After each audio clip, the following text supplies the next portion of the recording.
Pour ouvrir Motion 5, donc, on a la possibilité soit directement d'aller dans le template que l'on souhaite modifier. Donc, par exemple, on peut choisir un custom, cliquer sur cliquer, ouvrir dans Motion. Donc, ça, c'est la première possibilité. Ou sinon, vous avez aussi la possibilité d'aller directement dans votre menu, dans les applications et d'ouvrir Motion 5. Donc, Motion 5, lui, c'est un logiciel, c'est le petit After Effects de Apple. Donc, comment il fonctionne ici? Vous avez ici donc un navigateur de projet qui vous permet ici de choisir soit un projet Motion 5 ici, donc c'est un projet classique dans lequel vous ferez vos effets, ensuite vous ferez un export et vous retrouverez votre film, comme un rush normal, mais que vous n'aurez pas publié vers FCP10.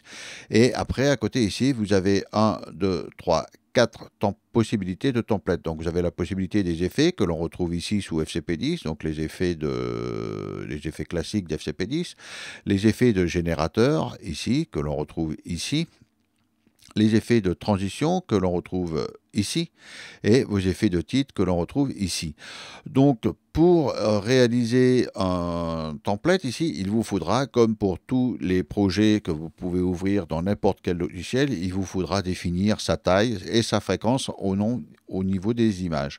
Donc ici, nous avons différents pré-réglages ici que vous pouvez directement aller sélectionner. Donc moi, je prendrai un Broadcast HD ici. Vous avez la possibilité de personnaliser aussi la taille de votre projet.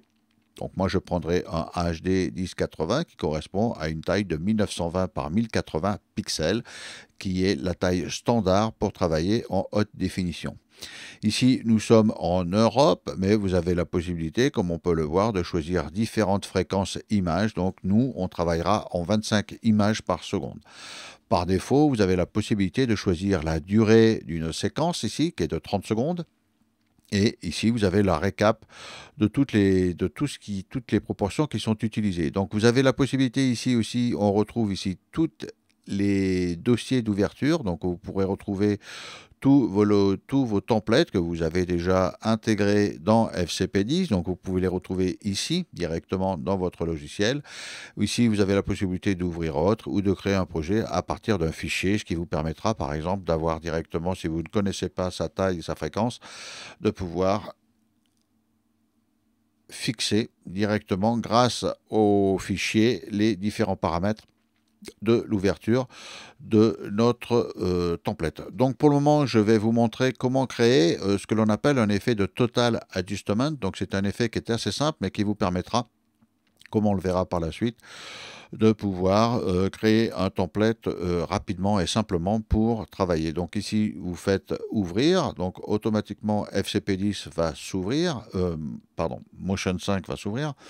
Et ici, la première chose à faire lorsque l'on travaille, comme on peut voir ici, la fenêtre est un petit peu mangée ici. Donc je clique sur le canevas, le visualiseur, et je fais un Shift Z pour réinitialiser la taille de mon image par rapport à mon visualiseur.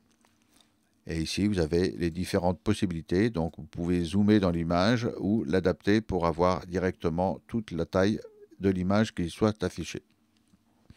Donc cet effet de Total Adjustment va vous permettre justement, comme on peut le voir, de réaliser un effet assez simple. Donc il est vraiment très très simple ici. Il suffit juste que je clique sur ce texte ici et que je le masque. Ici, je le masque aussi. Et du coup, j'ai un simple effet de titre ici qui est tout seul, qui est vierge.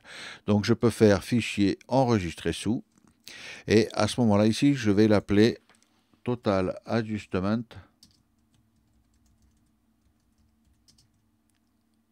VEP. Voilà, et ici, je vais pouvoir l'enregistrer. Donc, je vais créer une nouvelle catégorie que j'appellerai Favori Fred, par exemple.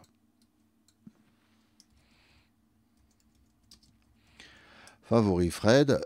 Alors, comme je l'ai déjà créé, je ne vais pas le faire, mais je vous montre comment ça fonctionne ici. Voilà, donc Favori Fred, ici, et je l'ai appelé Total Adjustment VEP, et je fais enregistrer le film de preview, et je fais publier.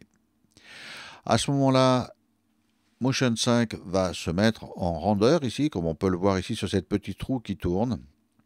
Donc c'est un effet qui était assez simple, hein. Donc vous voyez, il y a juste un groupe. Une fois qu'il a terminé, le partage est réussi. Et ici, vous avez un groupe avec ici un texte, un arrière-plan. Je dévalide les deux et j'enregistre la totalité de ce que j'ai fait. Donc vous voyez, jusqu'ici, au niveau de Motion 5, l'utilisation est assez simple. Donc après, je peux quitter Motion 5 ici. Et lorsque je reviens ici dans FCP10, ici, je vais masquer cet effet pour avoir que mon image et comprendre un petit peu ce qui se passe. Si je vais retourner dans les favoris Fred au niveau de mes titres ici, et ici, lorsque je vais descendre ici, on voit qu'on a le total adjustment ici que je peux glisser et poser directement sur mon titre. Donc après, ici, je peux le couper pour le valider au niveau de la taille de mon image. Je supprime. Maintenant, on voit qu'ici, j'ai posé mon titre, mais il ne se passe rien, ce qui est normal parce que, justement, au niveau de mon effet, par exemple, je vais aller chercher ici un effet, je vais aller chercher, par exemple, une apparence, un effet AC que je vais poser directement sur mon image ici, et vous verrez ici directement, normalement, si tout va bien ici, vous aurez l'effet AC qui devrait apparaître. Alors, là, on a fait une petite erreur de manipulation. Donc, à ce moment-là, je reviens dans titre ici. Et nous allons voir maintenant comment modifier justement. Donc, si on revient ici et que je fais ouvrir dans Motion 5, à ce moment-là, mon effet, parce que j'ai fait une erreur au niveau de mon enregistrement. Donc, à ce moment-là, ici, voilà, hop. Et ici, je n'ai plus qu'à cliquer ici sur cet arrière-plan et je refais Save. Donc là, on vérifie bien, ça roule, on fait enregistrer. Donc le logiciel va retravailler. Donc vous voyez, là, j'ai fait une modification dans Motion 5 parce que j'avais dévalidé mon arrière-plan. Donc du coup, ce qui fait que le titre n'avait aucune possibilité de travail. Donc maintenant, une fois qu'ici le partage est réussi, je peux revenir dans FCP10, je peux déléter l'effet que j'ai posé, qui n'est pas bon, et je peux récupérer l'effet que j'ai sauvegardé, aller chercher mon effet acier et le déposer directement ici. Et vous voyez que maintenant, cette fonction fonctionne directement bien. Donc ici, je vais recouper pour pas déborder de mon image. Donc maintenant ici, les deux font exactement de la même longueur. Et l'avantage du Total Adjustment que vous avez créé directement dans Motion 5, c'est que en posant l'effet ici acier directement sur ce template titre ici, vous voyez, je retrouve ici mon effet acier.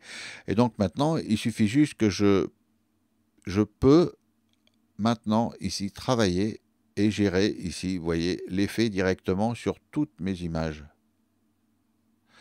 Donc ce qui veut dire qu'ici, par exemple, si je décide de poser un autre plan, eh bien, il n'y a aucun souci. Vous voyez, si par exemple je vais chercher un générateur, parce que je n'ai pas d'image correspondant, donc je peux prendre par exemple un générateur tout simple, ici celui-là, voilà, que je colle directement à la fin ici de mon plan. Et ici, vous voyez, je passe d'un effet acier, donc je vais augmenter un petit peu plus sa puissance pour bien voir ce qui se passe. Vous voyez, là, je peux encore plus, je vais mettre très noir pour voir ce qui se passe. Et maintenant, ici, si j'arrive sur le plan du dégradé et que j'augmente ici mon effet, vous voyez, je peux coller directement mon effet acier à plusieurs plans, donc à un ensemble de plans, ce qui correspond un petit peu, lorsque vous créez un plan composé et que vous posez un effet, vous pouvez rajouter comme ça des effets à plusieurs plans. Donc l'avantage d'un Total Adjustment, alors parfois ça fonctionne bien, parfois ça ne fonctionne pas bien pour certains plans, mais vous pouvez, comme pour tous les effets, ici par exemple avec l'outil rasoir, ici je peux couper et aller modifier cet effet-là pour ce plan-là. Par exemple, et là, je vais baisser l'intensité, donc je vais le mettre un petit peu différemment. Voilà. Et là, maintenant, j'ai vraiment deux effets séparés. Mais ce qui me permet... Alors, l'avantage de travailler comme ça, c'est que maintenant, si par exemple, je rajoute un autre effet encore par-dessus ce premier effet, donc si je vais chercher par exemple un stylisé ici avec un petit effet de, par exemple, d'incrustation photo, de pluie, bon, je vais rajouter simili-gravure, un projecteur. Par exemple, si je rajoute un projecteur ici, vous voyez, j'ai l'effet de projecteur, donc qui est directement posé sur mon image, avec l'effet acier ici, vous voyez, il y a les deux, donc je peux bien sûr déplacer les effets pour que l'effet de projecteur soit sur l'effet acier, qu'il soit, parce que vous voyez, la place des différents influe quand même sur comment l'un par rapport à l'autre s'affecte. Hein. Donc si vous inversez, vous pouvez avoir de meilleurs résultats. Donc là, par exemple, l'avantage, c'est que maintenant, bon, ici, je ne l'ai pas du coup, parce que j'ai plus mon effet projecteur, hein, vu que je l'ai supprimé, mais je peux le remettre avec l'autre effet, évidemment. Hop, voilà. Donc là, maintenant, vous avez un effet projecteur sur l'ensemble. Et l'avantage, c'est que je peux dévalider ou valider, hop, vous voyez l'effet directement sur tous mes plans. Donc c'est une facilité de travail pour vous permettre justement de pouvoir enlever ou supprimer un effet. Donc l'autre avantage aussi, c'est par exemple si maintenant je veux rajouter un autre effet de Total Adjustment, voilà, je peux rajouter un autre là-dessus. Donc l'avantage, moi, par rapport à un barscope, c'est que là, maintenant, ici, dans les recadrés, ici, au bas, vous voyez, je peux carrément créer un petit barscope directement. Donc je clique ici, je mets 146, hop, voilà. Donc maintenant, j'ai les deux mêmes ici, vous voyez. Et du coup, ça me permet, hop, on, off, au niveau des effets. Donc c'est un bon avantage pour vous permettre de travailler et de pouvoir ajouter ou de supprimer des effets. Donc voilà pour le template Total Adjustment. Donc vous avez la possibilité toujours d'aller ouvrir ici directement. Donc vous voyez maintenant comment fonctionne cet effet. Donc il vous suffit après de rajouter les différents paramètres que nous allons voir tout de suite.